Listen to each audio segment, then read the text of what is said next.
about how she was unfriending somebody who had posted something about a current event that she really disagreed with. So she just wasn't going to tolerate having that connection to this person who held this view that was abhorrent to her. I see that all the time on Facebook. And it bums me out, people. And we have spent so much of our energy defining who we will even talk to or listen to. I have made a point of not unfriending any of my conservative friends since the election. And they have posted some things that are pretty dumb. But they were my friends before they were posting. They were people I loved in some sense. And I use the word love in the way that it is used in the Gospel of John. God is love. And the word that was used is caritas, charity. And the UU minister, Kate Braestrup, writes in her book, Marriage and Other Acts of Charity, that the theology that comes from that is simple. Love as many people as you can, as hard as you can, as often as you can, for as long as you live.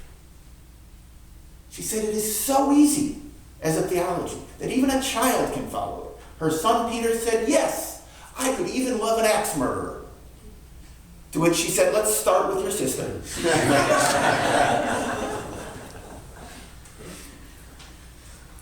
But there is a definition of caritas that Braestrup uses that just love.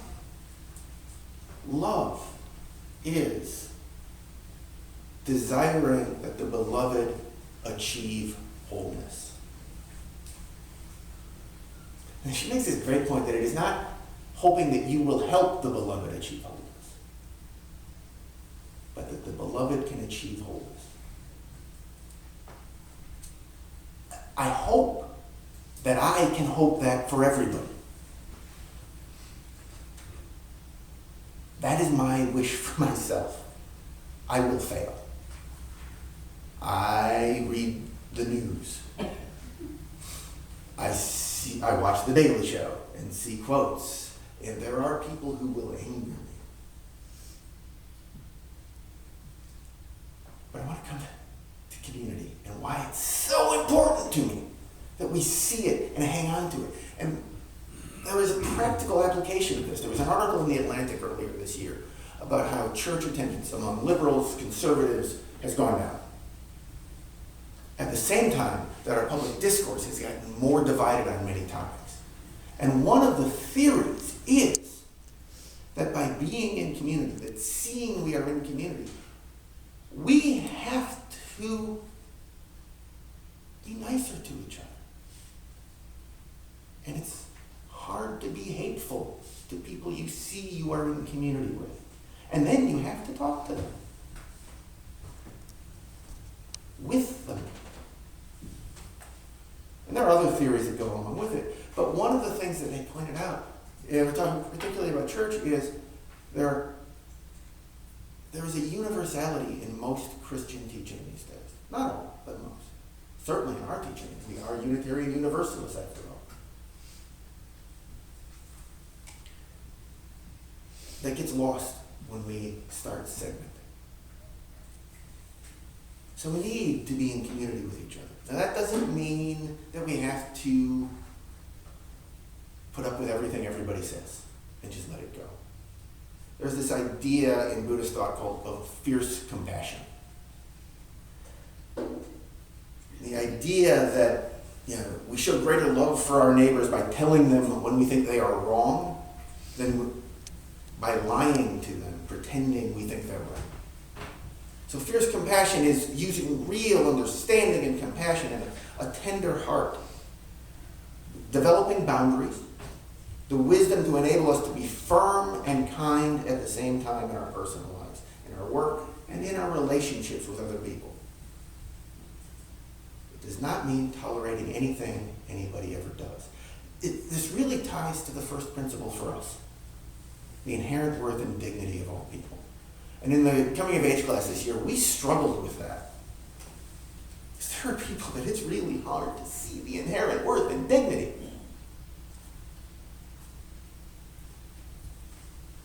I think we respect it most when we confront those people on the things that we think are hurtful, with an open heart, with an open mind, but with fierce compassion.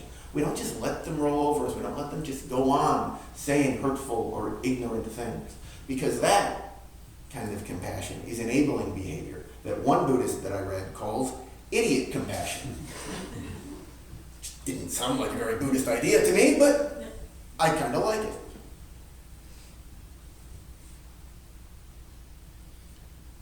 I'm not saying this is easy. What I'm saying is, in the words of the philosopher M.F.K. Fisher, we don't have to love unquestioningly. We should try to love completely. As one Buddhist writer put it, fierce compassion isn't easy to cultivate, but it's possible and it is necessary because we are a family of 7 billion human beings whose shared humanity is often obscured by superficial differences: gender, age, ethnicity, education, socioeconomic status, language, culture, the list goes on. But on a deeper level, we are all the same. We all want to be happy. None of us wants to hurt. And as part of this family, we have a responsibility to develop our compassion toward each other.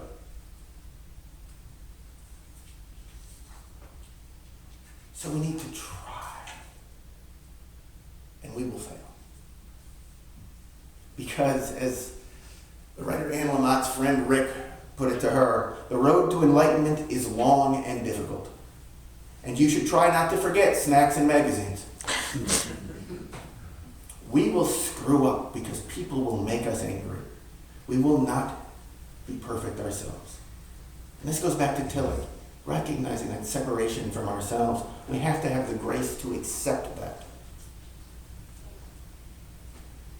Because we will have times when, as Anne Lamott wrote, we will think such terrible thoughts that you cannot even say them out loud because they would make Jesus himself want to drink gin straight out of the cat bowl. But conversation, this is from Michael Perry, a legal scholar, conversation that admits the possibility of error is the only kind of conversation that love for others allows. And Lord, do we need that conversation today. I will never be part of the black community. And it's difficult for me to conceive of being able to reach out and talk to people I don't know who are black, for fear that I will say something stupid or embarrassing or that might be taken as offensive. And I have disagreements with what happens in the Black Lives Movement, Black Lives Matter movement, the way they approach things. And I'm afraid to say them, because ultimately, I think, on balance, they have a lot to say that is important. And we're having a conversation in this country that we wouldn't have if not for that movement. I also have friends who are police officers. I'm not part of the police community. But I should be able to talk to them. And they should be able to talk to each other. And we should all be able to listen and be prepared to admit the possibility of error. Not their error, our own, just to be clear. And so we come back to this morning's opening words. The poem by Hafez. It ends with those 4 words. Come dance with me. What a beautiful prayer for all of us. is a dance. And sometimes we're not going to be very good at it. Sometimes we're going to step on the partner's foot. Sometimes we're going to be off beat. Sometimes we won't even know there is a beat. But please, go out into the world. Look to everybody. The ones you know you like, the ones you don't know, the ones you know you don't like. And in your heart, at least, say, come dance with me.